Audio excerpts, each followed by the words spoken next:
Bonjour à tous, bienvenue dans cette nouvelle vidéo qui sera très importante puisque on va voir 5 différences entre une personne en bonne santé et une personne dévitalisée. Cette vidéo va vous donner des outils pour savoir si vous vous trouvez sur un chemin qui vous amène vers la santé ou qui vous en éloigne. Parce que voilà, je vous fais des vidéos, vous trouvez du contenu sur cette chaîne, je ne suis pas tous les abonnés de cette chaîne en consultation, même si j'aimerais bien. Donc voilà, il faut que lorsque vous engagez des réformes sur votre hygiène de vie, lorsque vous changez votre alimentation, votre rythme d'activité sportive et physique par exemple, il faut que vous puissiez savoir si ce que vous faites vous amène vers la santé ou vous en éloigne. Donc là, dans cette vidéo, je vais vous présenter 5 points sur lesquels vous devez être attentif. Mais avant de commencer, j'aimerais vous rappeler un principe de la naturopathie. Bon, ce n'est pas vraiment un principe, mais c'est plutôt un postulat. Et c'est le postulat que l'état de fonctionnement normal d'un individu, c'est un état de pleine santé. Et quand on dit pleine santé, on ne veut pas seulement dire l'absence de maladie, l'absence de problèmes physiques, l'absence de problèmes mentaux. C'est vraiment d'être en pleine santé, en pleine capacité physique, ça veut dire pouvoir faire tout ce dont on a envie, avoir de la mobilité, de la souplesse, avoir suffisamment de force, de masse musculaire pour pouvoir faire ce que l'on veut. Et deuxièmement, au niveau du psycho-émotionnel, c'est pas seulement de ne pas avoir de problème, c'est vraiment d'être heureux, d'avoir un état de bien-être régulier, constant au quotidien. Et c'est très important d'avoir ce postulat de base, puisque si on part de ce principe-là, que l'homme il est fait pour fonctionner de façon merveilleuse à chaque instant, eh bien, quand on voit l'état de santé actuel des gens, eh bien, ça nous amène forcément à nous poser des questions et à vouloir changer notre hygiène de vie. Une autre chose également que j'avais envie de vous dire, c'est que les caractéristiques de santé que nous partageons, elles sont communes à tous. Si vous voulez, l'expression de la pleine santé, elle est grosso modo la même chez tout le monde. J'ai fait d'ailleurs un post à ce sujet sur mon Insta. D'ailleurs, rejoignez-moi si ce n'est toujours pas le cas. Mon profil, c'est Jérémy avec un Y, .naturopathe. Vous verrez, il y a un tout autre type de contenu sur mon compte Instagram. Mais revenons à nos moutons. Pourquoi est-ce que je dis que grosso modo l'expression de la santé, elle est la même chez tout le monde? Eh bien parce qu'aujourd'hui, on est à l'heure de ce qu'on appelle le relativisme. Qu'est-ce que c'est que le relativisme? Eh bien, c'est les gens qui nous disent que c'est à chacun de trouver sa vérité, que tout le monde peut être heureux de façon sensiblement différente, que voilà, on a tous notre propre vérité. Eh bien non. Je vais peut-être vous paraître un petit peu tranché sur ce point, mais comme dirait notre ami Innov Naturopathie, la loi de Newton, elle est la même pour tout le monde. Si tu penses que le relativisme s'applique à tout le monde de façon absolue, eh bien viens avec moi sauter du 30e étage d'un building, moi je prends un parachute et toi t'en prends pas. Et on verra si ton relativisme t'empêche de t'écraser au sol comme un petit caca. Vous savez, je pose souvent cette question aux naturopathes que j'interviewe. D'après toi, qu'est-ce qui est commun à tout le monde et qu'est-ce qui est à déterminer pour soi-même? Et je vous le dis, à force de poser cette question, j'ai moi-même déjà partiellement répondu. Ce qui est commun à tout le monde, c'est le fait d'être un être humain. C'est le fait d'avoir le même type de besoin, c'est le fait d'avoir les mêmes organes, c'est le fait d'avoir le même fonctionnement et c'est le fait d'être gouverné par les mêmes lois qu'on appelle en naturopathie les lois du vivant. Les lois du vivant sont les mêmes pour tout le monde. Donc l'expression de la santé va être plus ou moins la même chez tout le monde, évidemment. Il va y avoir des choses qui vont jouer comme la génétique, la morphologie, le caractère d'une personne, etc. Tout ça va se forger également avec les expériences qu'on va avoir dans notre vie. Mais grosso modo, tu ne peux pas me dire que tu vas trouver deux personnes en excellente santé et il y en a une qui est heureuse toute la journée et il y a la deuxième qui fait la gueule toute la journée. Ça ne marche pas comme ça. Donc voilà, cette vidéo elle est importante pour que déjà vous sachiez où vous en êtes dans votre santé, que vous puissiez voir si vous évoluez vers la santé parce que tous les points que je vais vous présenter là, ils ne sont pas évalués de façon absolue. Vous devez les évaluer de façon continue pour voir s'ils évoluent dans le bon sens ou dans le mauvais. Et cette vidéo vous permettra également de démasquer les imposteurs. Et oui, mesdames et messieurs, de démasquer les imposteurs, puisque vous savez qu'aujourd'hui sur Internet et sur YouTube, on a à boire et à manger, surtout dans le domaine de la naturopathie et de la santé naturelle. Les gens racontent des choses sensiblement différentes et un des outils qui va vous permettre de déceler, de voir qui incarne vraiment les valeurs de la santé, eh bien c'est cette vidéo. C'est parti. Le premier point à surveiller, c'est la masse musculaire. Une personne dévitalisée est une personne qui risque d'avoir un faible taux de masse musculaire. Parce que premièrement, qu'est-ce que ça veut dire une personne qui a un petit taux de masse musculaire, qui n'a pas de masse musculaire? Eh bien, ça veut tout simplement dire que c'est une personne qui n'a pas une grande et qui n'a peut-être pas du tout d'activité physique. Donc ça veut déjà dire que de base, son hygiène de vie est déséquilibrée. Vous savez que l'activité physique fait partie d'une hygiène de vie pour aller vers la pleine santé. Une personne qui n'a pas une activité physique régulière et également qui est assez haute en intensité, c'est une personne qui stimule faiblement son système lymphatique. Et oui, vous le savez, le système lymphatique est la canalisation, si vous voulez, en parallèle du système sanguin, qui récolte notamment les déchets et qui a pour but de les expulser hors de l'organisme. Et contrairement au sang, le système lymphatique n'a pas de pompe, qui est le cœur pour les systèmes sanguins. Donc la seule façon pour nous de stimuler notre système lymphatique, eh bien, c'est de le faire bouger, notamment à travers la pratique sportive, mais aussi à travers les bains chauds. Enfin, les muscles sont la seule arme que nous possédons pour travailler, pour conserver notre santé osseuse. Une des principales problématiques des gens qui prennent de l'âge, qu'est-ce que c'est? C'est de ne pas perdre en masse musculaire pour protéger leurs os. Et oui, lorsqu'on vieillit, lorsqu'on perd nos muscles, on devient de plus en plus fragile. En résumé, si vous voulez, le muscle est un véritable réservoir d'énergie vitale. C'est un réservoir de micronutriments, c'est un réservoir de glycogène. Alors, est-ce qu'il s'agit d'être bâti comme un bodybuilder? Évidemment que non. En fonction des sports qu'on va faire, en fonction de l'intensité qu'il va y avoir, nous n'allons pas développer les mêmes types de muscles, les mêmes fibres musculaires en fonction de notre morphologie également. Voilà, ce n'est pas la question. Il faut simplement observer que le fait d'avoir du muscle, de le conserver, de l'entretenir, est un signe de vitalité. Le deuxième élément, très important également, c'est le transit. Le transit est central dans la bonne santé. Pourquoi? Puisque c'est tout simplement ce processus qui va nous permettre de transférer les nutriments qui sont dans les aliments que nous consommons à l'intérieur de nous. Si cette transmission se fait mal, eh bien nous n'allons pas pouvoir nourrir notre corps correctement. Et une façon très très simple d'évaluer son transit, c'est d'observer ses selles. Je vous mets une petite image qui vous permet d'évaluer la qualité de vos selles.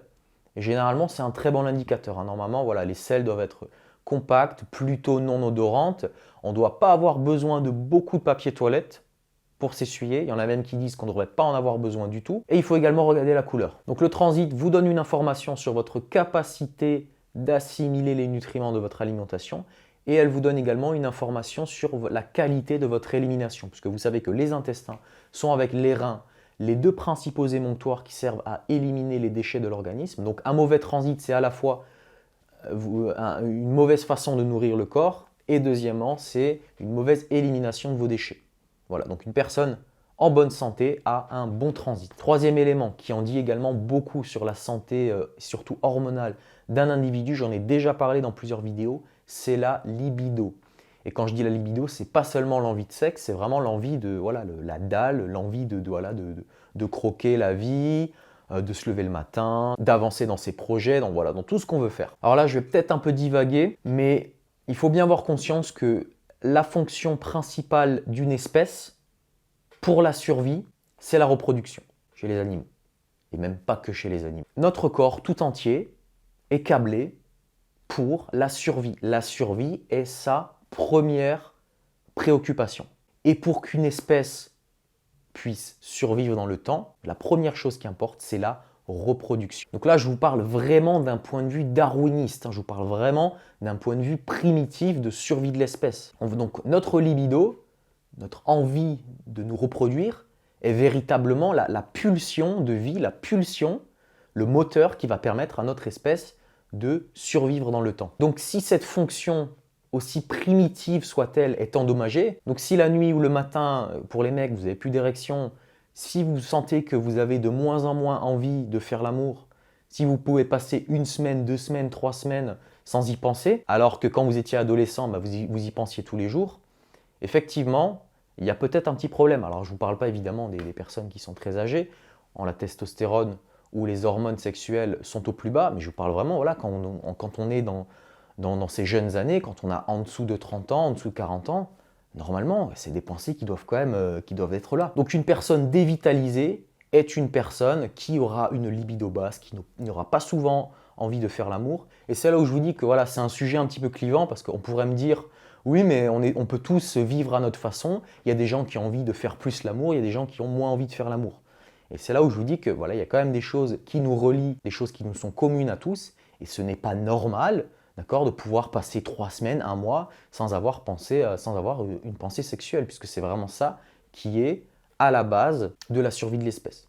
Et évidemment, je parle de personnes normales. Je ne parle pas de personnes qui ont des maladies génétiques extrêmement rares ou qui ont des maladies qui ont une influence sur la libido. Donc voilà, une personne en bonne santé a une bonne libido, a la dalle, a envie. Quatrième élément à surveiller, ce sont les pensées et notamment la positivité ou la négativité des pensées qu'on a au quotidien. Pour résumer grosso modo les choses, dites-vous simplement que notre état émotionnel, c'est de la biochimie, point barre.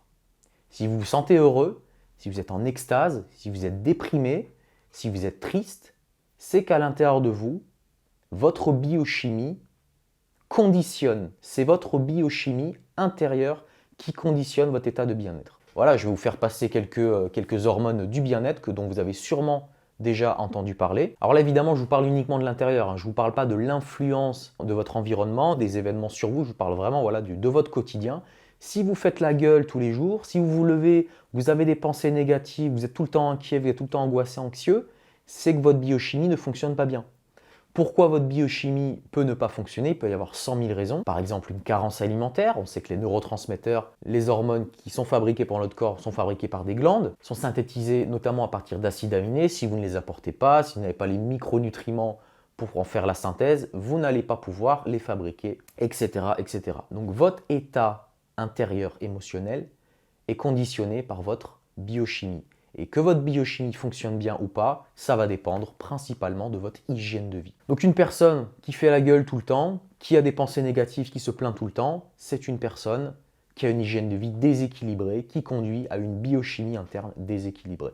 Au contraire, une personne en bonne santé, une personne qui a une sérénité intérieure, qui est de bonne humeur régulièrement. Et le dernier et cinquième élément à prendre en compte, c'est le niveau d'énergie global que vous avez sur la journée, qui est très corrélé au sommeil, je suis d'accord, mais voilà, on va seulement parler de niveau d'énergie pour ce point-là. Alors là, encore une fois, votre niveau d'énergie est conditionné par votre biochimie, d'accord? On a des hormones, on a un système nerveux qui est là pour nous mettre en état d'alerte pendant la journée, qu'on soit là, qu'on ait du punch, qu'on ait de l'énergie, que le sang circule bien. Et on a également des hormones, des neurotransmetteurs et un système nerveux qui est là pour nous freiner, pour calmer la cadence, pour nous fatiguer, pour nous mettre dans un état soporifique et pour nous faire dormir en dernier lieu. Et qu'est-ce qui fait bien fonctionner le système hormonal, le système nerveux? C'est une hygiène de vie équilibrée encore une fois.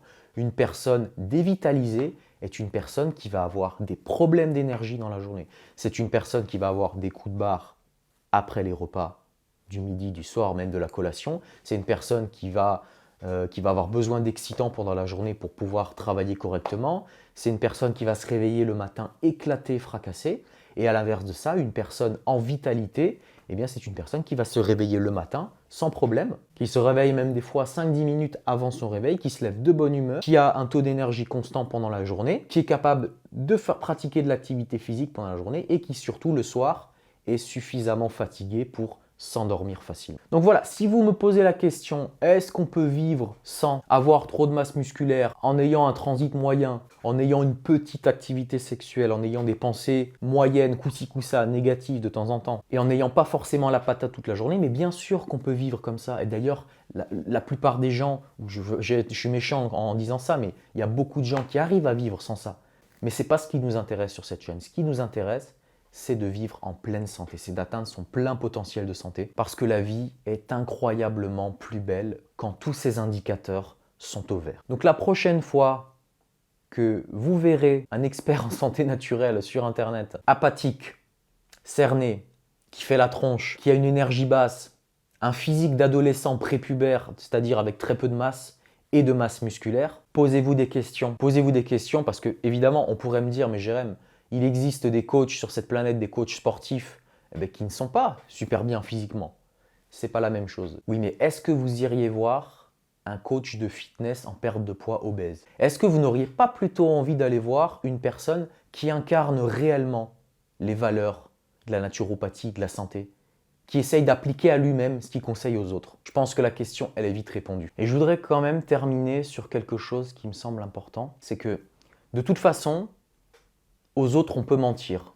Quand on est un youtubeur en santé, quand on est quelqu'un qui a une grande audience, on peut dire ce qu'on veut aux gens.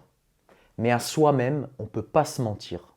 Vous qui regardez cette vidéo, ou toi, on va se tutoyer, hein, tu ne peux pas te mentir à toi-même. Tu peux faire des choses avec ton alimentation, mais au fond de toi, tu sais très bien si tu as un bon transit, si tu as une libido qui est normale ou pas. Et surtout, ce qui est intéressant avec la libido, c'est que tu peux comparer avant, quand tu étais adolescent, hein, quand on a cette explosion hormonale en nous, tu peux le comparer. Tu le sais si tu as un bon sommeil, si tu as une bonne énergie sur la journée, si tu as des pensées négatives ou pas. Tout ça, tu le sais. Et de toute façon, quand on voit les gens en société, il y a quelque chose qui fait que on sent très bien une personne qui est en vitalité et une personne qui ne l'est pas. Ça vraiment, ça rayonne. Les gens en vitalité, ils rayonnent de l'intérieur. Donc n'oubliez pas d'évaluer tous ces indicateurs au quotidien, hebdomadairement, mensuellement ou même une fois par an pour voir si vous allez dans le bon sens ou si vous vous en éloignez. Je vous remercie d'avoir suivi la vidéo et puis je vous dis à plus sur Vitaly TV. Allez, ciao!